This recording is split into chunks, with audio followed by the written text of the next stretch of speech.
सुने, क्या आपको ये खामोशी सुनाई देती है? ये 1347 का यूरोप है, और ये खामोशी, ये आम खामोशी नहीं, ये मौत की खामोशी है। जेनेवा की बंदरगाह पर 12 जहाज लंगर अंदाज हुए। मलाह या तो साकित पड़े थे या उनके जिस्मों पर काले सियाह फोड़े थे जिनसे खून और पीप बह रही थी।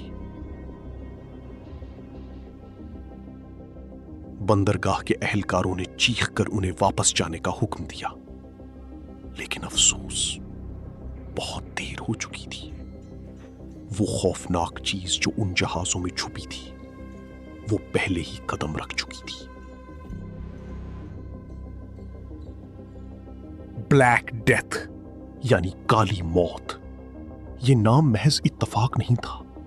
जो इसका शिकार होता, उसकी जिल्द पर सियाह धब्बे उभरते, गर्दन और बगलों में अंडे जितने बड़े फोड़े पड़ जाते, फिर शदीद बुखार, हजियान, खून की खांसी, और फिर सिर्फ 3 से 5 दिनों में सब खत्म।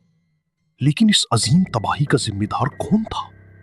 कोई दियोमालाई उफरियत नहीं, बल्कि एक छोटा सा जानदार, चूहे पर बैठा एक हकीर सा पिस्सू।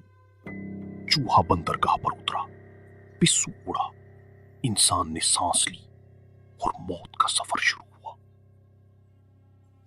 ये वबा वस्ती एशिया के कब्रिस्तानों से निकली और आग की तरह फैल गई। फ्रांस, स्पेन, इंग्लिस्तान, जर्मनी, एक एक करके सब उसके सामने ढेर होते गए। तसव्वुर करें, सिर्फ 3 सालों में यूरोप की 3 करोड़ आबादी मिट गई, यानी हर 3 में से एक इंसान खाक हो गया। शहरों का हाल मत पूछें, पादरी भाग गए, डॉक्टरों ने अजीबो गरीब चूंच वाले मास्क पहने, मगर वो भी ना बच सके। लाशों के ढेर लग गए, क्योंकि दफनाने वाले ही नहीं बचे थे। मां ने अपने बीमार बच्चे को छोड़ दिया, बेटे ने बाप को तन्हा मरने के लिए छोड़ दिया। ये सिर्फ बीमारी नहीं थी, ये इंसानियत का, मुआशरे का और रिश्तों का मुकम्मल टूटना था। मशरिक़े वस्ता में भी यही कयामत बरपा थी। काहिरा की गलियों में एक एक दिन में 10,000 जनाजे उठे।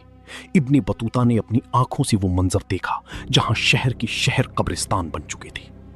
लेकिन इसी अजीम तबाही के मलबे से एक नई दुनिया ने जन्म लिया। जब मजदूर कम हुए तो जीने वालों की कीमत बढ़ गई, किसानों को हकूक मिले, लोगों ने अंधी तकलीद छोड़कर साइंस और अक्ल की तरफ देखना शुरू किया। यूरोप में निशाते सानिया, रेनेसांस की बुनियाद इसी राख से रखी गई। यानी ब्लैक डेथ ने करोड़ों जानें तो ली, मगर एक जदीद दुनिया की राह भी हमवार की। तारीख हमें एक बहुत बड़ा सबक देती है कि इंसान कितनी भी हौलनाक तबाही में क्यों न गिरे, वो दोबारा उठ खड़ा होता है।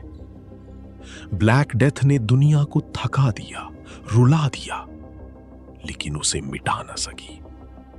वो जो बच गए, उन्होंने साबित किया कि मौत आखिरी लफ्ज नहीं होती। अगर ये दास्तान आपके दिल को छू गई है, तो इसे लाइक करें और सब्सक्राइब करना ना भूलें। हम जल्द लौटेंगे एक और ऐसी कहानी के साथ जो तारीख के पन्नों में कहीं खो गई है। तब तक के लिए अपना ख्याल रखिएगा।